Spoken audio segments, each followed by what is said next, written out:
Oh, something different.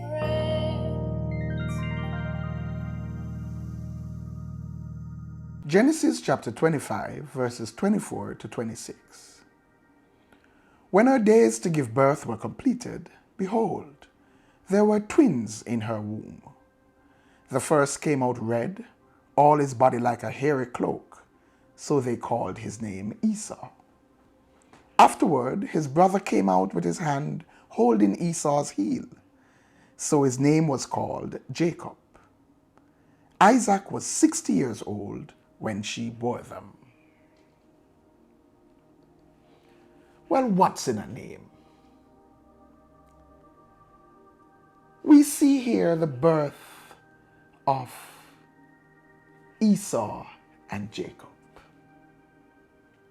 Esau, the firstborn of the twins, coming out red and hairy. And because of that, they called him Esau. But Jacob came out hanging on to the heel of Esau, suggesting almost that you're not leaving me in here. And of course, if you remember the story, prior to the birth, there was a fight going on in that womb between both of them. And so he comes out hanging on to the heel of Esau, and they looked on him and called him Jacob, meaning heel catcher, supplanter, deceiver, defrauder. We would call that today con artist. Yes, that was the name he was called. And every day when someone spoke to him, they would call him heel catcher, supplanter, defrauder, deceiver. In other words, Jacob. And that became the mantra by which he lived. You see, naming is an action of authority. When we name something, we take authority over it. That is why in the beginning, in the creation, God caused all the animals to pass before Adam. And he says, you name them. He said, anything you name them, that's what they shall be called. Why? He had made man to have dominion in the earth. When we name something, we take authority over it. But not only do we take authority over it, but we declare its future. We speak into it what it shall be.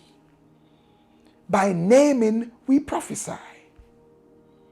And so they named Jacob, heel catcher, supplanter. And he lived according to that name. Yes. So much so that he conned his brother out of what was really his.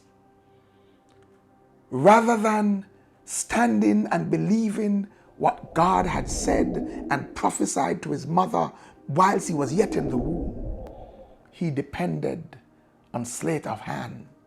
He depended on his cunning, and he connived with his mother to con his brother and father. We see him going to his uncle Laban and conning his way through.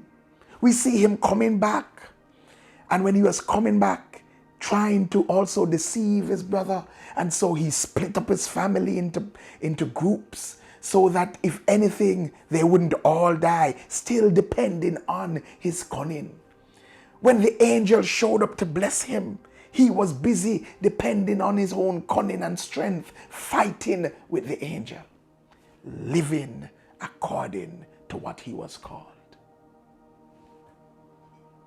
I wonder how many things in our lives and how many persons in our lives we have messed up by calling them what we see rather than what God said.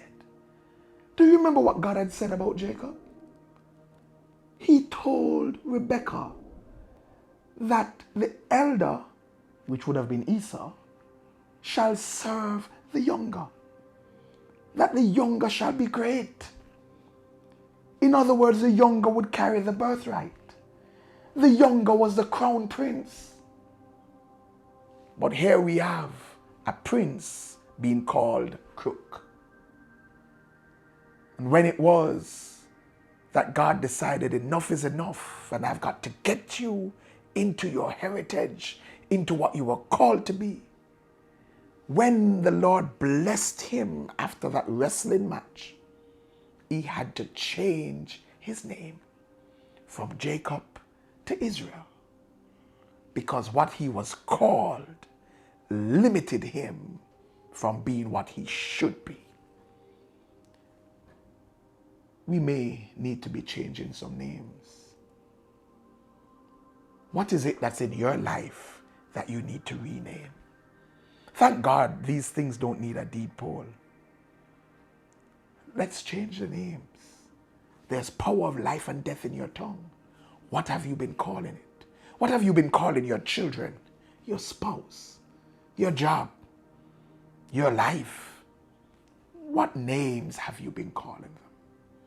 Have you been calling them names according to what you see or according to what God said?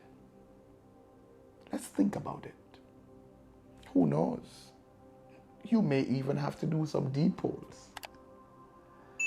It sounds humorous. But what's the meaning of your name? What's the meaning of the names you gave your children? What are we prophesying over them?